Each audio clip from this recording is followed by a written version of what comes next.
Pour traverser, comme toutes les autres régions du Québec, la crise de la COVID-19, les mesures sanitaires qui ont été annoncées par le gouvernement du Québec doivent aussi s'appliquer sur la Côte-Nord. C'est l'avis de Claudette Vien, médecin conseil à la santé publique de la Côte-Nord. Elle prend l'exemple de l'Abitibi qui, comme la Côte-Nord, était jusqu'à récemment dans une situation plutôt enviable, mais près d'une centaine de nouveaux cas ont été déclarés depuis le 1er janvier dans cette région et la situation qui est vécu là-bas pourrait bien survenir ici sur la Côte-Nord et compte tenu de la très faible capacité d'hospitalisation, le principe de précaution est de mise.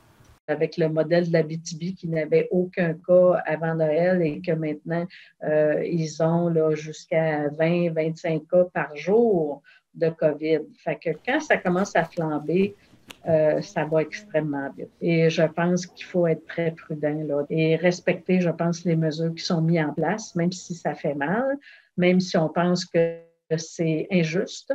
Et par ailleurs, le gouvernement du Québec a annoncé la fin du programme de vaccination contre l'influenza. Ce qu'on se rend compte, c'est que la COVID-19 a complètement éclipsé plusieurs autres virus qui circulent abondamment pendant l'hiver.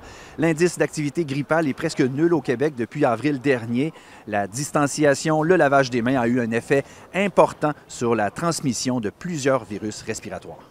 Il n'y aura plus d'offres systématiques de vaccination contre la grippe parce que les gens qui se présentent avec des symptômes de température, de fièvre, le nez qui coule, de tout, bien, c'est du COVID jusqu'à preuve du contraire.